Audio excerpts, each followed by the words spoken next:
অন্য এটা ভিডিঅ'লৈ সকলোকে স্বাগতম জনাইছোঁ। আজি আহিছোঁ আহোম ৰাজত্ব কালৰ বিষয়ে কেইটামান চমু প্ৰশ্নৰ উত্তৰ লৈ।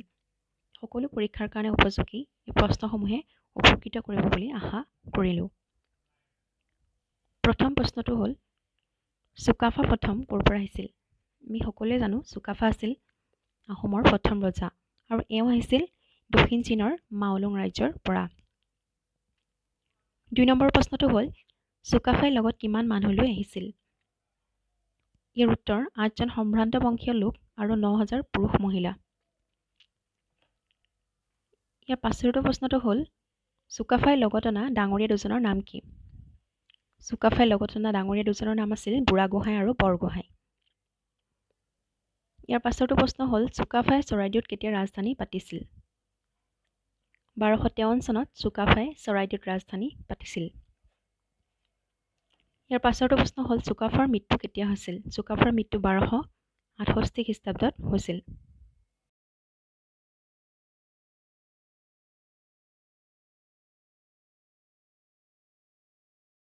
বামুণৰ ঘৰত জন্ম হৈ ডাঙৰ দীঘল হোৱাৰ কাৰণে চুডাংফাক বামুণী কোঁৱৰ বুলি কোৱা হয়। ১৩৯৭ চনত এওঁ ৰাজপাটত উঠিছিল আৰু ১৪০৭ চনত এওঁৰ মৃত্যু হয়। ইয়াৰ পাছৰটো প্ৰশ্ন হ'ল শিঙৰি ঘৰত উঠা প্ৰথা কোনে প্ৰৱৰ্তন কৰিছিল? ইয়াৰ উত্তৰ চুডাংফা। এতিয়া শিঙৰি ঘৰ হ'ল আহোম ৰজাৰ অভিষেক পাতিবলৈ শিঙৰি গছৰ কাঠেৰে বিশেষভাৱে সজা এটা ঘৰ। শিঙৰি ঘৰত উঠাৰ সময়ত শিঙৰি কাঠেৰে ৩টা চাংঘৰ সজা হয়। এটা পাতঘৰ, হুলুং ঘৰ আৰু শিঙৰি ঘৰ। নিৰ্দিষ্ট দিন-বাৰ চাই ৰজা প্ৰথমতে পাতঘৰত, তাৰ পাছত হুলুং ঘৰত আৰু শেষত শিঙৰি ঘৰত উঠে।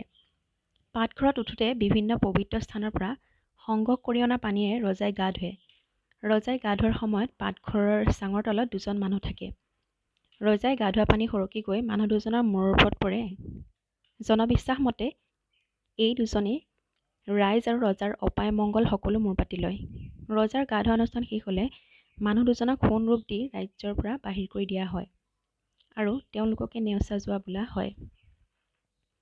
হুলুং ঘৰত ৰজাই গা ধুৱে।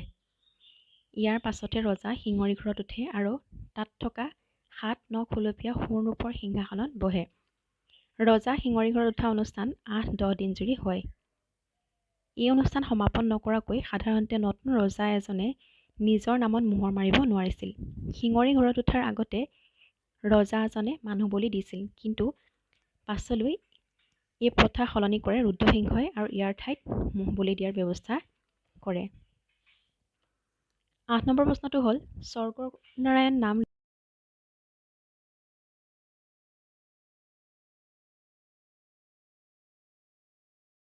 ৰ পৰাই পাছলৈ স্বৰ্গদেউ শব্দৰ উদ্ভৱ হয়।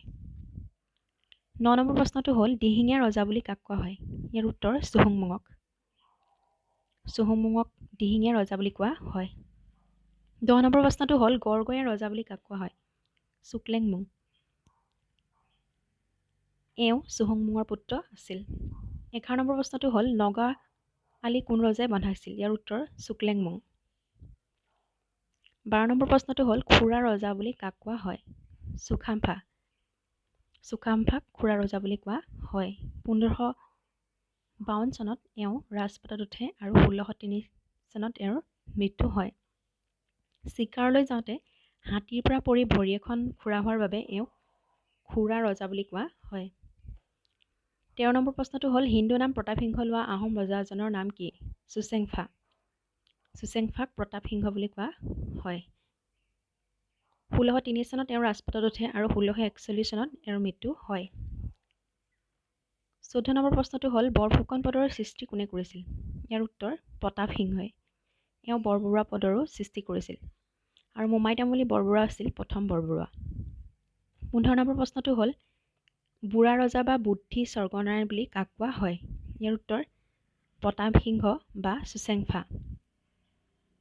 ১৬ নম্বৰ প্ৰশ্নটো হ'ল ৰজা পোৱালি কি?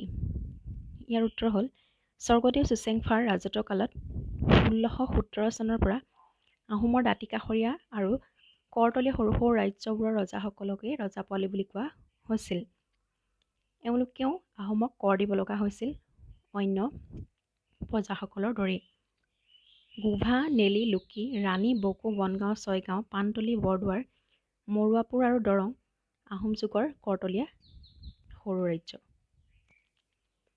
17 নম্বৰ প্ৰশ্নটো হ'ল নৰিয়া ৰজা বুলি কাক কোৱা হয়? চুটিনফাক। এওঁক কেঁকুৰা ৰজা বুলি কোৱা হয়। 18 নম্বৰ প্ৰশ্নটো হ'ল চুটামলাৰ হিন্দু নাম কি? ইয়াৰ উত্তৰ জয়ধ্বজ সিংহ। এওঁক শৰণীয়া আৰু ভগনীয়া ৰজা নামেও জনা যায়। আহোম স্বৰ্গদেউসকলৰ ভিতৰত জয়ধ্বজ সিংহই প্ৰথম বৈষ্ণৱ সত্ৰাধিকাৰৰ ওচৰত শৰণ লৈছিল, যাৰ বাবে এওঁক শৰণীয়া ৰজা আৰু মোগলৰ লগত লগা ৰণত এওঁ পলাই আহিছিল, সেয়ে তেওঁক ভগনীয়া ৰজাৰ নামে জনা যায়। 19 নম্বৰ প্ৰশ্নটো হ'ল ঘিলাধাৰী ঘাটৰ সন্ধি কেতিয়া আৰু কাৰ কাৰ মাজত হয়? ইয়াৰ উত্তৰ 1663 চনত আহোম আৰু মোগলৰ মাজত। 20 নম্বৰ প্ৰশ্নটো হ'ল চুপুংমুঙৰ হিন্দু নাম কি? ইয়াৰ উত্তৰ চক্ৰধ্বজ সিংহ। 1663 চনত তেওঁ ৰাজপাটত উঠে আৰু 1669 চনত এওঁৰ মৃত্যু হয়। 21 নম্বৰ প্ৰশ্নটো হ'ল উদয়াদিত্য সিংহ নাম লোৱা আহোম ৰজা কোন হয়? এওঁ হ'ল চুনাতফা। 1669 চনত তেওঁ ৰাজপাটত উঠে আৰু 1673 চনত তেওঁৰ মৃত্যু হৈছিল। 22 নম্বৰ প্ৰশ্নটো হ'ল শৰাইঘাটৰ ৰণ কোন চনত হৈছিল? 1671 চনত শৰাইঘাটৰ ৰণ হৈছিল। 23 নম্বৰ প্ৰশ্নটো হ'ল ৰামধ্বজ সিংহৰ আহোম নাম কি? ৰামধ্বজ সিংহৰ আহোম নাম হ'ল চুক্লাংফা। লৰা ৰজা বুলি কাক জনা যায়? চুলিকফা বা ৰত্নধ্বজ সিংহক।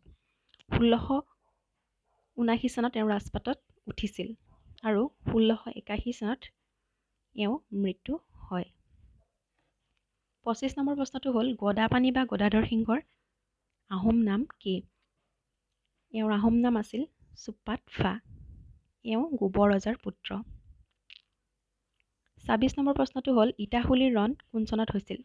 1681 চনত ইটাখুলিৰ ৰণ হৈছিল আৰু এই ৰণেই আছিল আহোম মোগলৰ শেষ ৰণ। 27 নম্বৰ প্ৰশ্নটো হ'ল উমানন্দ মন্দিৰ কোনে কেতিয়া সজাইছিল? উমানন্দ মন্দিৰ গদাধৰ সিংহই 1694 চনত সজাইছিল। 28 নম্বৰ প্ৰশ্নটো হ'ল ৰুদ্ৰসিংহৰ আহোম নাম কি? ৰুদ্ৰসিংহৰ আহোম নাম চুখ্ৰামফা। গদাধৰ সিংহৰ পুত্ৰ লাই ৰুদ্ৰসিংহ।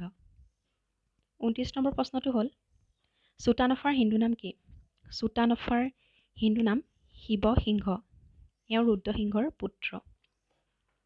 30 নম্বৰ প্ৰশ্নটো হ'ল পৰ্বতীয়া গোসাঁই বুলি কাক কোৱা হয়? পৰ্বতীয়া গোসাঁই বুলি নৱদ্বীপৰ পৰা অহা বঙালী শাক্ত গোসাঁই কৃষ্ণাৰাম ভট্টাচাৰ্য আৰু তেওঁ বংশধৰসকলক কোৱা হয়। 31 নম্বৰ প্ৰশ্নটো হ'ল বৰৰজা বুলি কাক কোৱা হয়? বৰৰজা বুলি শিৱসিংহৰ 3গৰাকী পত্নীক কোৱা হয় আৰু এওঁলোকে আহোমৰ শাসন চলাইছিল আৰু এওঁলোক হ'ল ক্ৰমে ৰাণী ফুলেশ্বৰী, অম্বিকা দেৱী আৰু সৰ্বেশ্বৰী। ফুলেশ্বৰীয়ে গৌৰীসাগৰ পুখুৰী আৰু ভনীয়েক অম্বিকাই শিৱসাগৰ পুখুৰী খন্দাইছিল। 32 নম্বৰ প্ৰশ্নটো হ'ল প্ৰমত্ত সিংহৰ আহোম নাম কি? চুনেনফা। চুনেনফা আছিল প্ৰমত্ত সিংহৰ আহোম নাম। 1744 চনত তেওঁ ৰাজপাটত উঠে আৰু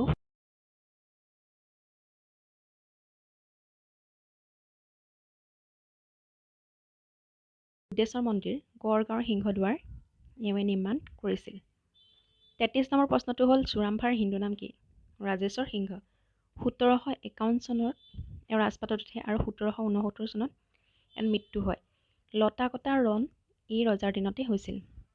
এতিয়া লতাকটা ৰণ হ'ল ৰাজেশ্বৰ সিংহই ভৈয়ামৰ লোকৰ ওপৰত দফলা আৰু মিৰিয়ে চলোৱা অত্যাচাৰ বন্ধ কৰিছিল আৰু মানৰ বিৰুদ্ধে মণিপুৰৰ ৰজা জয়সিংহলৈ সহায় আগবঢ়াইছিল আৰু তেওঁলোকত সম্প্ৰীতি স্থাপন কৰিছিল।